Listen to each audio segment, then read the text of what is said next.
क्या गज़ब का देश है यह, क्या गज़ब का देश है। बिन अदालत और मुवक्किल के मुकदमा पेश है। आँख में दरिया है सबके, दिल में है सबके पहाड़। आदमी भूगोल है, जी चाहा नक्शा पेश है।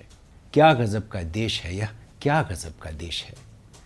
हैं सभी माहिर उगाने में हथेली पर फसल, और हथेली डोलती दर दर बनी दरवेश है। क्या गज़ब का देश है यह, क्या गज़ब का देश है। पेड़ हो या आदमी कोई फर्क पड़ता नहीं, लाख काटे जाइए जंगल हमेशा शेष हैं। क्या गज़ब का देश है यह, क्या गज़ब का देश है। जी हाँ, सर्वेश्वर दयाल सक्सेना की ये मशहूर कविता है देशगान। खूंटियों पर टंगे लोग उनका कविता संग्रह है और इसमें से ये सबसे मशहूर कविता हमने अभी आपको सुनाई है। सर्वेश्वर दयाल सक्सेना को याद करते हुए इस बार अभिव्यक्ति का ये खास अंक पेश है आपके लिए।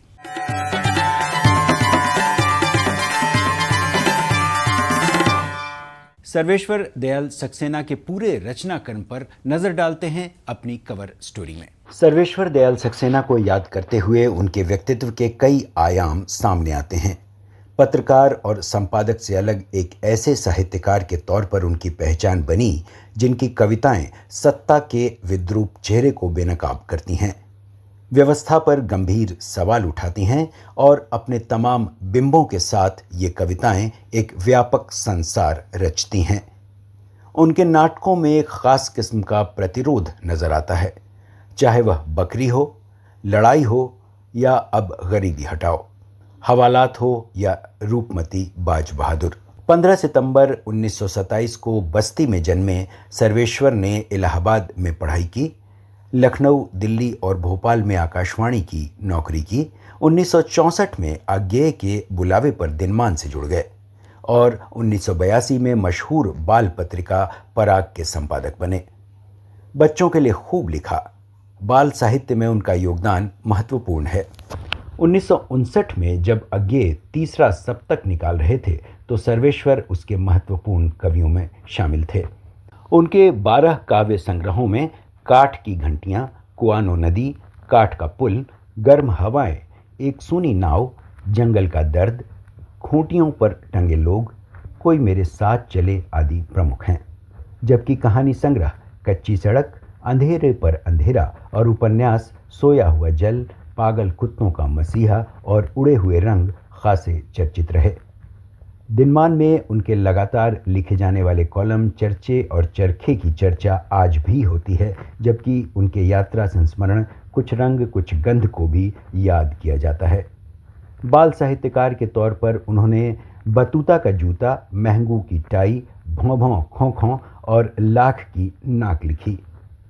साहित्य अकादमी पुरस्कार से सम्मानित हुए और प्रतिरोध की अपनी खास अभिव्यक्ति की वजह से सर्वेश्वर आज भी उतने ही प्रासंगिक हैं।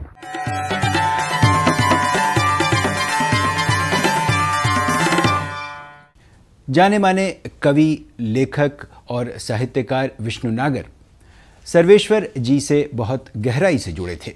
विष्णु नागर सर्वेश्वर जी को कैसे याद करते हैं, जानते हैं खुद विष्णु नागर से।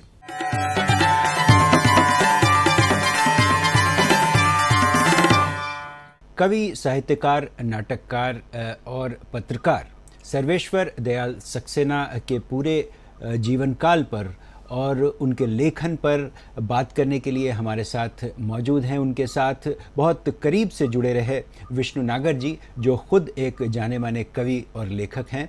तो विष्णु जी, आपका स्वागत है अभिव्यक्ति के इस कार्यक्रम में।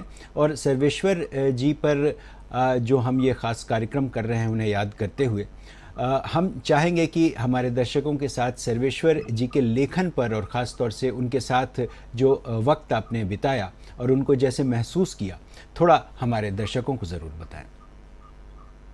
मैंने उनके साथ काम तो नहीं किया औपचारिक रूप से। जी जी जी जाहिर है कि दिनमान के लिए मैं एक फ्रीलांसर के तौर पर लिखता रहा। जी लेकिन जब मैं शायद वो मई का महीना था 1971 का, तब मैं दिल्ली आया था और मुझे यहाँ कोई जानता नहीं था। तो मैं जब दिल्ली आया और जब बहादुर शाह जफर मार गया तो सबसे पहले मैंने सर्वेश्वर जी के बारे में पूछा कि वो कहाँ बैठते हैं। मुझे बताया गया कि सर्वेश्वर जी वो वहाँ बैठे हैं। तो मैं गया, खड़ा रहा, मैंने नमस्कार किया, तो उन्होंने कहा बैठिए। और फिर मैंने बताया कि ऐसा ऐसा है कि मैं दिल्ली में काम काज ढूंढने आया हूँ और मेरे पास परिचय के नाम पर मेरी कुछ एक कविता की छोटी सी डायरी है। उन्होंने इसे पूरा पढ़ा, कुछ खास कहा हो ऐसा मुझे याद नहीं। थोड़ी देर में रघुवीर साय के कक्ष से कमलेश जी, जो अपने समय के बहुत प्रसिद्ध कवि थे, वो निकले और उन्होंने कहा कि कमलेश जी ये यहाँ दिल्ली आए हैं, आज ही आए हैं, उनके पास रहने वहने का कोई ठिकाना है नहीं। तो आप ऐसा कीजिए कि जब नॉर्थ एवेन्यू में जहाँ आप रहते हैं तो वहाँ उनको रात को सोने की जगह आप दे दीजिए, ताकि कम से कम सोना तो उनके नसीब में ठीक से हो। तो इस तरह मेरे सोने का नियमित रूप से सोने का प्रबंध करवाया। और उसके बाद मेरी जो पहली नौकरी दिल्ली प्रेस में लगी, मुक्ता पत्रिका में, तो उसमें भी उन्होंने मदद की। तो इस तरह उनसे परिचय हुआ। फिर शाम को अक्सर जब मैं दिनमान पहुंचता था, खास तौर पर इस नौकरी के बाद, छूटने के बाद, तो दिनमान पहुंचता था तो वहाँ नेत्र सिंह रावत और सर्वेश्वर जी के साथ फिर लोग कनॉट प्लेस आते थे। आपने उनको बहुत पढ़ा भी है, उनके बारे में भी बहुत कुछ लिखा है, कई जगह आपने वक्तव्य भी दिए हैं उनके बारे में। तो उनके लेखन को आप आज के संदर्भ में कैसे देखते हैं? उनकी कविताएं तो ख़ास तौर से बहुत ही बेहतरीन कविताएं रही हैं। उनका जो साहित्यिक सफ़रनामा है, ये आप उसको कैसे देखते हैं? जाहिर है कि मैं उनका प्रशंसक था जी। और मैं फिर एक संस्मरण से बात शुरू करता हूँ। एक गांधीवादी सज्जन थे, मैं उनका नाम भूल रहा हूँ, मासिक पत्रिका शायद निकालते थे। तो उन्होंने सर्वेश्वर जी की एक कविता उसमें छपी जो कि इंदिरा गांधी के विरुद्ध थी जी। और जाहिर है कि उस समय इंदिरा गांधी के विरुद्ध बहुत आक्रोश था लोगों के मन में। तो वो कविता मुद्रा राक्षस जी ने मुझे दिखाई कि, तो मैंने पढ़ी। तो मुद्रा राक्षस ने पूछा कि ये कविता आपको कैसी लगी? तो मैंने कहा कि ये कविता मुझे इंदिरा गांधी का विरोध इसमें है, इस दृष्टि से तो मुझे अच्छी लगी, एक राजनीतिक कविता है, लेकिन इसमें कविता का तत्व नहीं है। और जैसा कि सर्वेश्वर जी का स्वभाव था, सिर्फ मेरे साथ ही नहीं दूसरों के साथ भी, वो इसे बर्दाश्त नहीं कर सकते थे, खासकर मुझे जिसकी उन्होंने सहायता की थी। तो उन्होंने कहा, अच्छा अब तुम भी हमारे खिलाफ हो गए। तो मैंने कहा, नहीं सर्वेश्वर जी, ऐसी कोई बात नहीं है, ये कविता पसंद नहीं आई। लेकिन उनके मन में फिर ये बात बैठ गई और इसके उदाहरण दूसरों के साथ भी मिलते हैं। फिर मैंने उनकी कविता 1 और कविता 2 शीर्षक से, शायद राजकमल प्रकाशन से, उनकी उस समय तक की संपूर्ण कविताओं का संग्रह आया था, उस पर भी मैंने शायद आजकल में लिखा था और अपनी कुछ आपत्तियां भी उसमें जताई थी। लेकिन मैंने सर्वेश्वर जी की कविताओं को बाद में भी पढ़ा और खासकर एक कविता तो आजकल बहुत बार उद्धृत की जाती है और वो कविता है कि या देश कागज पे बना नक्शा नहीं होता। तो इसकी कम से कम 3-4 पंक्तियां उद्धृत की जाती हैं बार बार। तो ये बहुत ही मतलब आज की हालात पर ज्यादा जो है वो लागू होती है।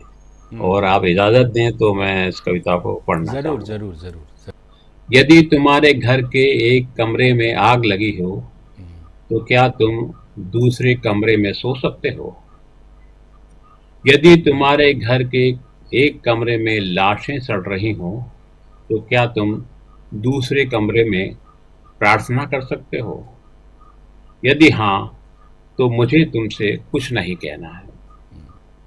देश कागज पर बना नक्शा नहीं होता। एक हिस्से के फट जाने पर बाकी हिस्से उसी तरह साबुत बने रहें, और नदियाँ, पर्वत, शहर, गांव वैसे ही अपने आप अपनी अपनी जगह दिखें, अनबने रहें। यदि तुम यह नहीं मानते तो मुझे तुम्हारे साथ नहीं रहना है। इस दुनिया में आदमी की जान से बड़ा कुछ भी नहीं है। न ईश्वर, न ज्ञान, न चुनाव। कागज पर लिखी कोई भी इबारत फाड़ी जा सकती है और जमीन की 7 परतों के भीतर गाड़ी जा सकती है। जो विवेक खड़ा हो लाशों को टेक, वह अंधा है। जो शासन चल रहा हो बंदूक की नली से, वह हत्यारों का धंधा है। यदि तुम यह नहीं मानते तो मुझे एक क्षण भी तुम्हें नहीं सहना है। और भी लंबी कविता है ये, और जी जी जी। बहुत अच्छी और बहुत मार्मिक कविता है, हम्म, और असहमति को दर्ज करने वाली कविता है। और आज के समय में जो कुछ हो रहा है, हम्म, ऐसा उसका प्रतिबिंब जैसे कवि ने उसी समय देख लिया था, और उसमें भी कुछ न कुछ प्रतिबिंब तो दिखने ही लगा था। हम्म, तो एक तो उनका ये रूप है जो कि प्रतिरोध का स्वर भी उनके यहाँ बहुत जबरदस्त है। जी। और दूसरा स्वर में दूसरी बात उनमें जो जो विशेषता लगी है कि वो बिंबों के कवि हैं। उनके यहाँ आपको इतने बिंब मिलेंगे कि शायद दूसरे किसी समकालीन कवि क्या नहीं मिलेंगे। हम्म, वो रघुवीर सहाय क्या नहीं मिलेंगे, जो कि मैं मानता हूँ कि बहुत ही महत्वपूर्ण कवि हैं हमारे। जी। श्रीकांत वर्मा क्या नहीं मिलेंगे, जो एक दूसरे महत्वपूर्ण कवि हैं। हम्म, लेकिन सर्वेश्वर जी क्या मिलेंगे। और ये ये तीनों अपनी तरह के कैसा संयोग है कि ये इसका श्रेय जो है अज्ञे जी को देना चाहिए जी जी। कि उन्होंने 3 बड़े कवियों को, और भी कवि थे लेकिन 3 बड़े कवियों को एक एक साप्ताहिक में जुटाया।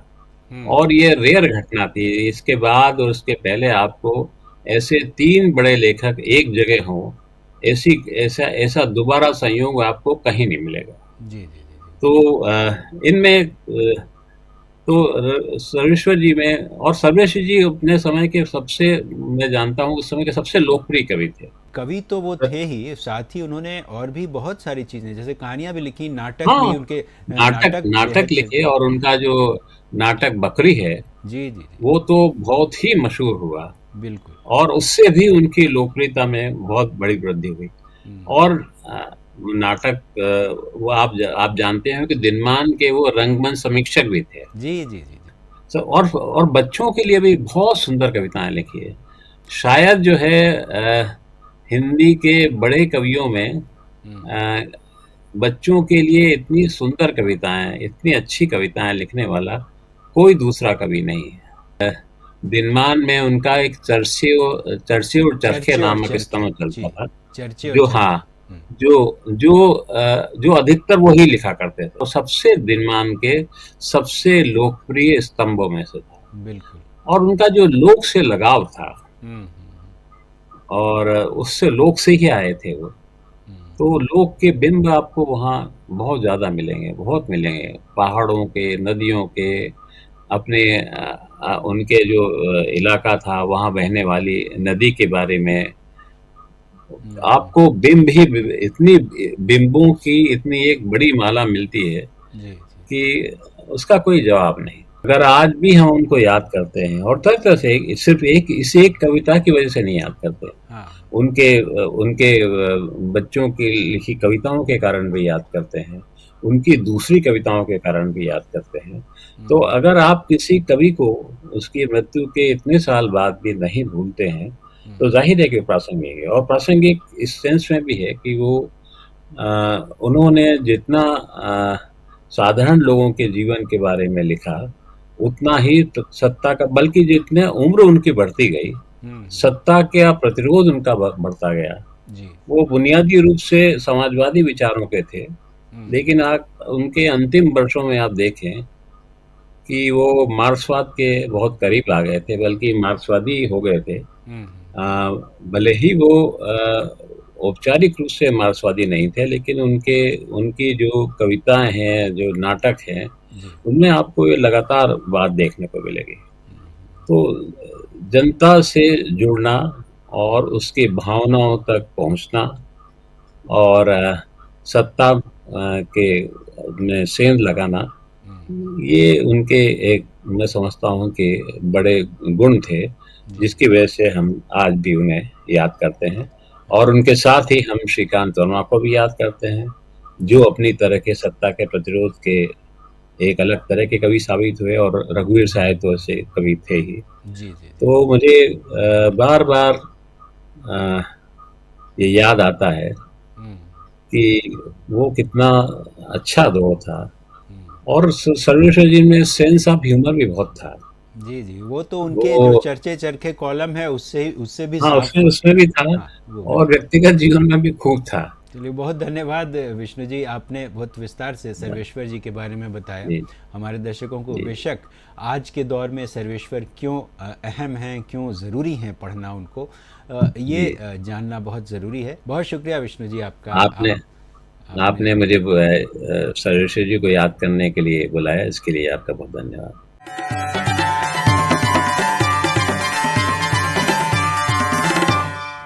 देश के अलग अलग हिस्सों में होने वाली सांस्कृतिक साहित्यिक गतिविधियों की एक झलक देखते हैं अपने खास सेगमेंट हलचल में।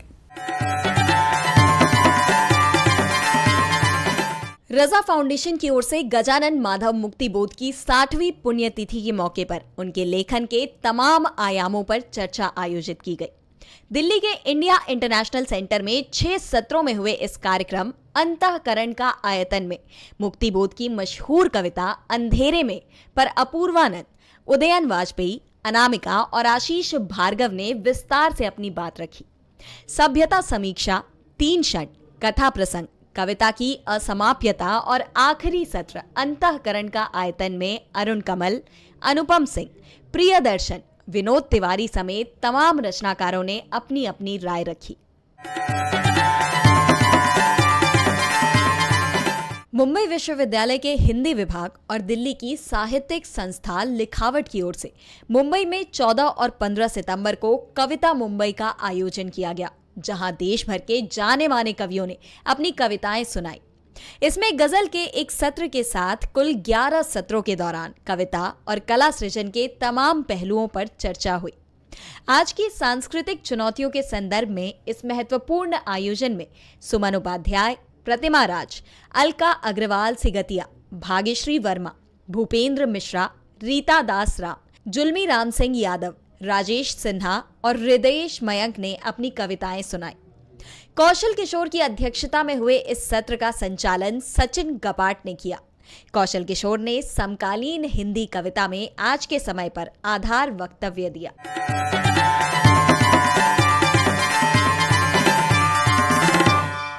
गाजियाबाद में साहित्यिक आयोजनों की समृद्ध श्रृंखला के तहत महफिले बारादरी ने अपने 1 साल पूरे कर लिए। बारादरी की पहली सालगिरह के मौके पर हुए भव्य कार्यक्रम में डॉक्टर माला कपूर गौहर के 3 संग्रहों और आलोक यात्री की ताजा पुस्तक का विमोचन हुआ। साथ ही कवि सम्मेलन और मुशायरे में जाने माने कवियों और शायरों ने हिस्सा लिया।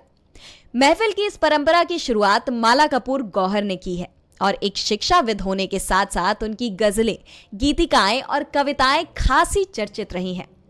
जाने माने शायर गोविंद गुलशन के अलावा उर्वशी अग्रवाल उर्वी समेत कई शायरों और रचनाकारों ने कार्यक्रम में शिरकत की। जिनके मजबूत इरादे बने पहचान उनकी, मंजिलें आप ही हो जाती हैं आसान उनकी। क्या कहने। जिनके मजबूत इरादे बने पहचान उनकी, मंजिलें आप ही हो जाती हैं आसान उनकी।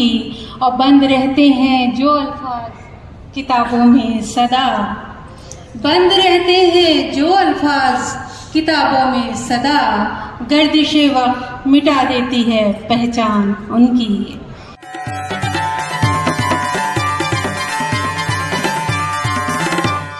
अभिव्यक्ति में इस बार इतना ही।